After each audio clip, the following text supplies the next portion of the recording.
అన్న నమస్తే అన్న, మీ పేరు? కనకరాజు. ఏం చేస్తుంటారు అన్న? ఆటో డ్రైవర్గా. Auto driver. నేను ఓవరాల్గా పోటీ ఎలా ఉంటుంది ఈసారి? పోటీ వచ్చేటప్పటికి టఫ్గానే ఉంటుందిలేండి.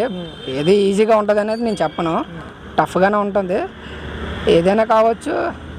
కానీ ఎక్కువ శాతం ఎవరికి అవకాశాలు ఉన్నాయంటారు? ఎన్డీఏ, చంద్రబాబు నాయుడు, ఒక ముఖ్యంగా జగన్ గారు ఇప్పటికి టఫ్గా ఉంది సార్. అది మనం అయితే డిసైడ్ చేయలేమండి. చాలా సర్వేలు అయితే చంద్రబాబు నాయుడు వైపు చూపిస్తున్నాయని అన్ని సర్వేలు విన్నాం, చూసాం.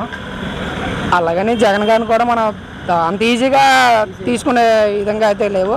ఆయన సర్వేలు ఆయనకి ఉన్నా అవి కూడా 100% ఆయన వైపు చూపిస్తున్నాయి. ఏదైనా చాలా టఫ్ ఫైట్ సార్ ఈసారి అనేది. ఫైట్ అనేది చాలా టఫ్ ఫైట్. సో ఆ విధంగా మనం ఈసారి సాధించుకోవాలండి. సాధించుకుంటే మనం అన్ని మార్పు అనేది వస్తుంది. ఎలా ఉంటుంది ఇక్కడ? పార్లమెంట్ అభ్యర్థిగా శ్రీభరత్ గారి నుంచి ఉన్నారు, వైసీపీ నుంచి ఝాన్సీ గారి నుంచి ఉన్నారు. ఎలా ఉండిపోతుంది వీళ్ళిద్దరి మధ్య పోటీ ఈసారి? 2019లో భరత్ గారు నించున్నారు, చాలా తక్కువ ఓట్లతో ఓడిపోయారు. ఇప్పుడు వచ్చేటప్పటికి ఝాన్సీ గారు కూడా పోటీగా ఈ వైజాగ్లో నించుంటున్నారు. ఆవిడంటే మనకి వైజాగ్లో పెద్దగా అంటే తెలియదు.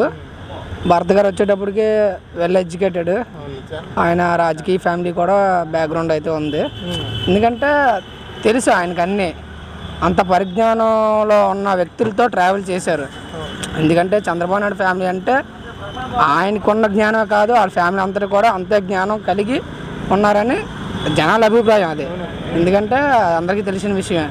సో ఆ విధంగా చూసుకుంటే మన భరత్ గారు అయితే 100% మెజార్టీతో గెలుస్తారు. నెక్స్ట్ ఆయన కేంద్రం నుంచి కానీ ఏ విధంగా పోరాటం చేసి తెచ్చే సత్తా అయితే ఆయనకు ఉంది. అంటే ఇప్పుడు మీ విశాఖపట్నం ప్రాంతంలో ప్రధానంగా మాట్లాడుకుంటే విశాఖ ఉక్కు ఆంధ్రుల హక్కు అని అంటూ ఉంటారు. ఈరోజు దాదాపుగా 4.5 సంవత్సరాల నుంచి దాన్ని ప్రైవేటీకరణ చేయకుండా ఉంచాలని చెప్పేసి స్టీల్ ప్లాంట్ ఉద్యోగస్తులందరూ అక్కడ నిరసన వ్యక్తం చేస్తున్న పరిస్థితి. రేపు భరత్ గారు కనుక గెలిస్తే కేంద్రం మీద ఎలాంటి ఒత్తిడి తీసుకురాగలరు? అసలు ప్రజలు నమ్మే పరిస్థితి ఉందా?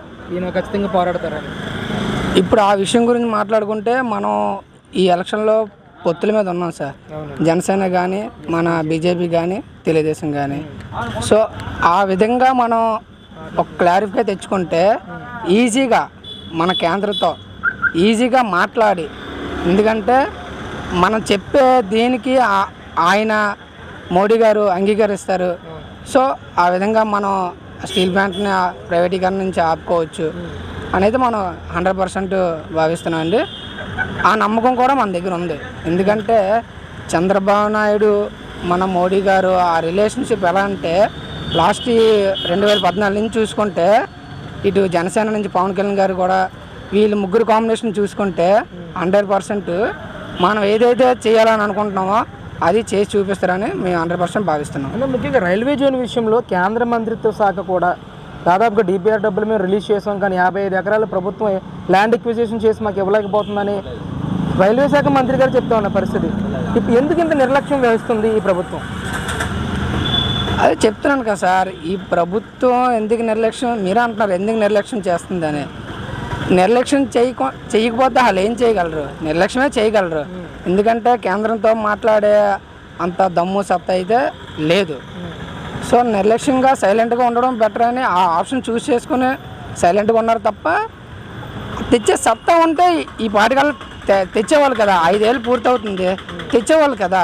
మనకు రైల్వే జోన్ ఎంత ఇంపార్టెంటో అందరికీ తెలుసు. సో అది ఎప్పటి నుంచో ఉన్న మనకు ఆప్షన్, ఎప్పటి నుంచో పోరాటాలు చేస్తున్నాం కానీ తెచ్చుకోలేకపోతున్నాం. కనీసం ఈ ఇయర్లో వాళ్ళు తెచ్చుంటే అందరికీ సంతోషమే కదా. సో ఇలాంటివన్నీ మనం సాధించుకోవాలనుకుంటే మనం భరత్ గారిని గెలిపించుకోవాలి. ఆయన అయితే మనకి అంటే కేంద్రంతో మొత్తం అంతా మన గవర్నమెంట్ మాట్లాడి తేగలదని నమ్మకం అయితే మాకు